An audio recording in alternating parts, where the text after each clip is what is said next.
आज मुझे अचानक खुदा की ओर से, उस परम पिता की ओर से एक खत मिला। उसे पढ़कर कुछ पल के लिए आंखें नम हो गई। ऐसा लगता है यह खुदा का खत केवल मेरे लिए नहीं था, शायद आपके लिए भी था। आइए आप भी सुनिए क्या है इस खत में।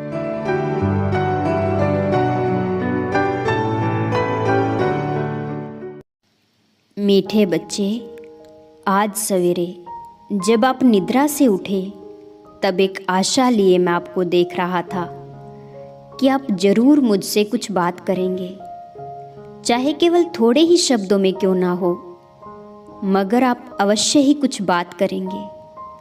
आप अभिप्राय जानना चाहेंगे या फिर कल आपके जीवन में जो जो भी शुभ घटनाएं घटी, आप उसके लिए मुझे धन्यवाद, शुक्रिया अवश्य देंगे। किंतु मैंने देखा कि आप अत्यंत ही व्यस्त थे। कार्यस्थल पर पहुंचने की जल्दी में आप अपने प्रातः कार्यों से निपटने में रत थे। मैंने सोचा कि जब आप अपने प्रातः कार्यों से निपट लेंगे तब आप मुझे याद करेंगे, और मैं प्रतीक्षा करता रहा। जब तैयार होकर घर से निकल पड़े तब मैं समझता था कि कुछ मिनट ठहर कर आप मुझे नमस्कार या हेलो तो जरूर करोगे, किंतु मैंने देखा आप तब भी बहुत व्यस्त थे और आप मुझे बात किए बिना ही अपने कार्यस्थल पर पहुंच गए। कार्यस्थल पर पहुंचने के बाद भी आपके पास पर्याप्त समय था मुझे याद करने के लिए, परंतु आपने मुझे याद नहीं किया, बल्कि आप उठे, फोन उठाकर आप किसी मित्र से गपशप करने लगे। मैंने सोचा शायद मित्र से बात करने के बाद आपको मुझ खुदा दोस्त की याद अवश्य आएगी, आप मुझसे जरूर कुछ बात करेंगे, और मैं प्रतीक्षा करता रहा।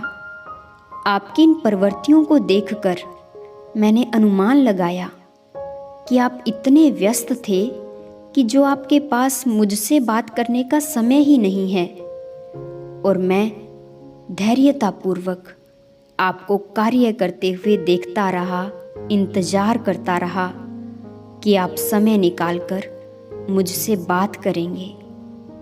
भोजन के पूर्व जब आपने आसपास नज़र दौड़ाई तो मुझे लगा था कि शायद आप मुझसे बात करने के लिए व्याकुल हो, परंतु आप मुझसे नहीं बल्कि अपने अन्य किसी मित्र को देख रहे थे, जिस पर नज़र पड़ते ही आपने उसे पास बुलाया और साथ खाने के लिए कहा।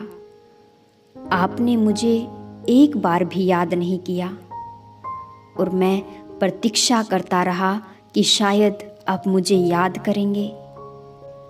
जब आप अपने कार्यस्थल से वापस अपने घर पहुंचे तब मैंने यह आश रखी थी कि अब तो आप अवश्य ही मुझसे बात करेंगे, परंतु कुछ एक कार्य पूर्ण हो जाने के बाद आपने टीवी चालू किया और उसके सामने बैठ गए।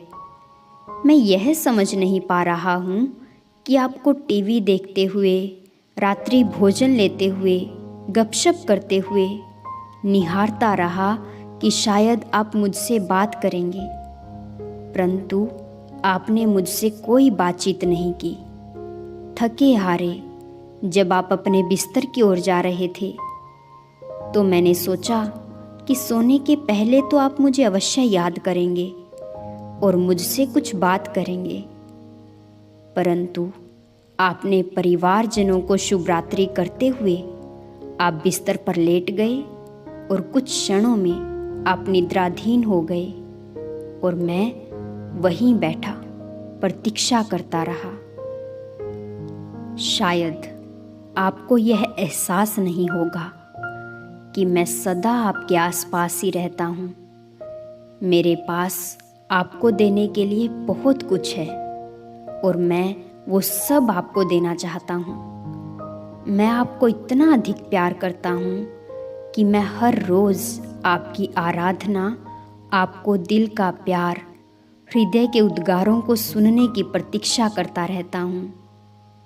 अच्छा, फिर से आप सोकर उठ रहे हैं और मैं फिर एक बार प्रतीक्षा कर रहा हूँ, दिल में आपके प्रति बेहद प्यार लेकर, इसी आश में कि आप आज तो मेरे लिए ज़रूर कुछ समय निकालेंगे। आपका मित्र, खुदा दोस्त।